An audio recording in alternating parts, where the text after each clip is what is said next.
आज हम आपको पढ़ाएंगे द्विघात समीकरण। जब किसी समीकरण का अधिकतम घात 2 या 2 के घात में हम व्यक्त कर दे तो ऐसे समीकरण को हम द्विघात समीकरण कहते हैं। जैसे आपका है x² प्लस 7x प्लस 9 बराबर 0। इसका अधिकतम घात अगर 2 है तो ऐसे समीकरण को हम द्विघात समीकरण कहते हैं। जितना घात होता है उतना उसका मूल होता है। यदि घात 2 है तो इसके 2 मूल होंगे, यदि घात 3 है तो 3 मूल होंगे, यदि घात 4 है तो 4 मूल होंगे। तो हम इसका कंपेयर द्विघात समीकरण का अधिकतम घात 2 होता है, इसलिए इसका मूल 2 होगा। एक अल्फा मान लीजिए और दूसरा बीटा मान लीजिए। मूल जैसे हम बहुपद का गुणनखंड करते हैं उसी प्रकार हम गुणनखंड करते हैं और प्रत्येक के बराबर 0 रखकर मूल ज्ञात करते हैं।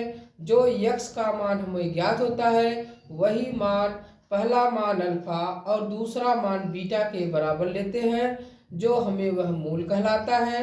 और मूल जब ज्ञात हो जाए तो हम समीकरण में रखने पर यदि मान 0 है तो वह उसका मूल माना जाएगा, और समीकरण में रखने पर यदि वह 0 नहीं आता है तो वह मूल उसका नहीं माना जाता है। तो सॉल्व करते हम क्वेश्चन को। आपका क्वेश्चन जैसे है x² प्लस 5x प्लस 6 बराबर 0। अब इसका 6 पहले 1 का गुणा करते हैं, 6 1 का 6। हमें ऐसा 1 गुणे 6 कर दिए हम लोग, हमारा 6 प्राप्त हुआ। अब 6 का ऐसा खंड करेंगे कि जोड़ने पर गुणा करने पर 6 आ जाए और जोड़ने पर हमारा 5 आ जाए। तो इसका हो जाएगा 2 गुणे 3 बराबर 6, 1 गुणे 6 बराबर 6।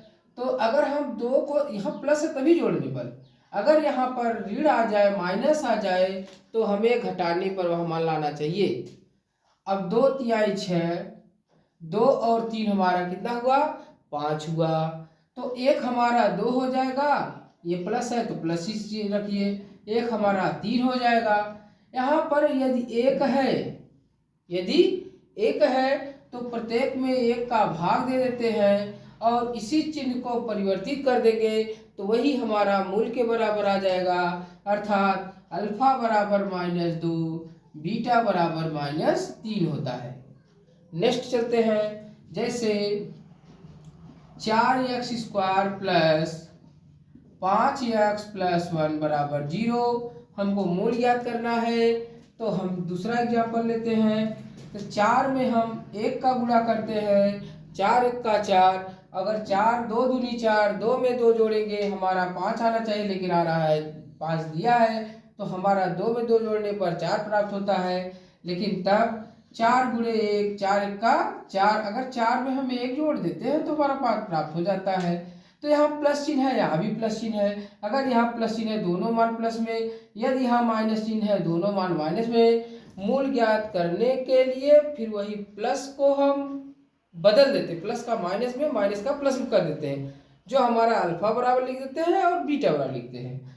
जैसे यहाँ पर 4 हो गया, 4 और 1 हो गया। यहाँ का कौन सी संख्या है 4 है, जो भी हमारे दोनों भाग देना, यहाँ भी 4 यहाँ भी 4। तो 4 में 4 का भाग देंगे 1 हो जाएगा, इसका इसमें भाग देंगे 4 हो जाएगा। तो हमारा मूल मूल निकालने के लिए प्लस है माइनस, माइनस से प्लस कर देना आप। अल्फा बराबर -1 बीटा बराबर -4 -1/4 होगा। अगर कोई कह दे खंड क्या होगा, बस यही आप यहाँ प्लस है x प्लस और 4 का गुणा कर देंगे तो अब इसका हो जाएगा x प्लस एक गुणनखंडीय हो गया, एक गुणनखंडीय हो गया, अर्थात इसको 4 बराबर इसका 0 दिया ही था तो 4 यहाँ गुणा कर दी, इसको ऐसे रख दीजिए, आ जाएगा x+1 और आपका आ जाएगा 4x+1, जो गुणनखंड करने का सबसे आसान तरीका है। कहीं कॉमन की झंझट नहीं, न कॉमन आपको न कुछ करना है, आपको केवल रखना, अगर मूल बताना है केवल मान को रखनी है, चिन्ह अगर प्लस है तो माइनस, प्लस है तो माइनस, माइनस है तो प्लस कर दीजिए। एक माइनस वाला हम लोग देख लेते हैं कैसे होता है। अगले एग्जाम्पल हम चलते हैं, जैसे x² प्लस 3 कड़ी में 3 प्लस 6 ले लेते हैं और बराबर हम 0 ले लेते हैं।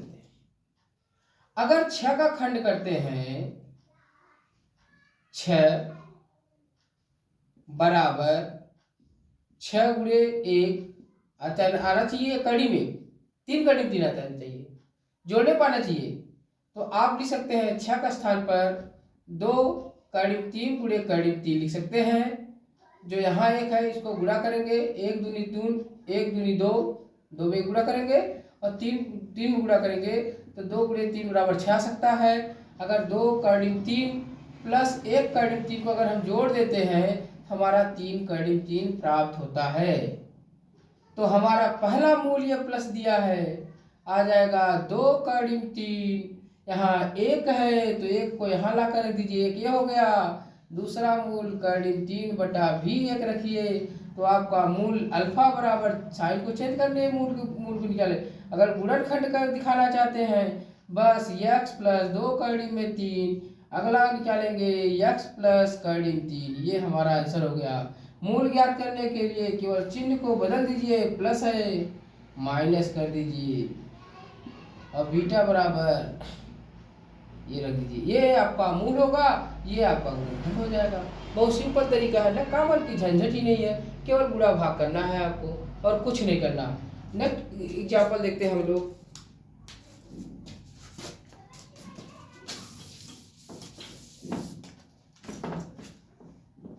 x² माइनस 7x माइनस 78, ऐसा रखते हैं हम लोग। तो हम क्या करना है, हमको ध्यान देना है आपको कि x² प्लस 7x माइनस 78, अब 70 मतलब कि 78 जो है इसका खंड होता है, 78 होता है 13 गुणे 6 होता है। अब यहाँ पर ऋण चिन्ह है इसलिए हमको घटाने पर यह मान प्राप्त करना होगा। अगर यह मान धन चिन्ह है हमें इसका खंड जोड़ने पर प्राप्त करना चाहिए, इतना सदैव ध्यान रखना चाहिए। अगर यहाँ धन था हमें जोड़ने पर, यहाँ माइनस है हमको घटाने पर ऐसा गुणनखंड रहना चाहिए। जैसे 13 6 78, अगर हम 13 में से अगर हम 6 घटा देते हैं तो हमारा 7 प्राप्त हो जाता है। तो हमको ऋण 7 लेनी है, घटाना इसको है, तो लिख सकते हैं -13 और +7। अगर -13 और +7 को जोड़े तो हम +6 को जोड़े तो हमको क्या प्राप्त हो जाता है कि हमारा जो है कि अगर पूरा करेंगे तो हमारा -7 आ जाएगा। सिंपल सी बात है। तो यहाँ 1 है, 1 इसके नीचे कर दीजिए, 1 इसके नीचे कर दीजिए। आपका गुणनखंड अगर कोई कहता है गुणनखंड कहता है तो x माइनस 13 बता दीजिए और यहाँ हो गया x प्लस 6 बता दीजिए। मूल कहता है कि यह मान अल्फा मान, यह मान बीटा मान। अल्फा बराबर माइनस है, साइन चेंज कर दीजिए, माइनस है क्या करेंगे +13 कर दीजिए और बीटा का मान -6 कर दीजिए, यह हमारा मूल प्राप्त हुआ। वेरी सिंपल, नो कोई कॉमन की जरूरत ही नहीं है। चलिए आप कॉमन के लिए अभी तक कॉमन पढ़े तो कॉमन के कंपटीशन में जब आप बीजगणित लगाएंगे, लघुत्तम महत्तम निकालेंगे तो कॉमन करेंगे बहुत लेट लगेगा, फिर गुणनखंड करिए रखिए कॉमन रखिए तब आएगा, तब आप देर लगा देंगे, आपका सवाल समय बीतता जाएगा, आप छूट जाएगा, आप पीछे हो जाएंगे। क्योंकि आपको एकदम प्लेन पर उड़ाना है जहाज को, ताकि आप आगे जाएं, पीछे न आए और जल्दी से जल्दी अपने लक्ष्य को प्राप्त करें। क्योंकि आप अगर कॉमन लेने में समय गंवाएंगे तो आपका समय चला जाएगा, आप जहाँ 100 क्वेश्चन करना हो आप 80 क्वेश्चन कर रह जाएंगे। इसलिए आप बहुत जल्दी से जल्दी गुणनखंड केवल 60 में सीखिए और आपको कॉमन करने की जरूरत नहीं है। Thank you.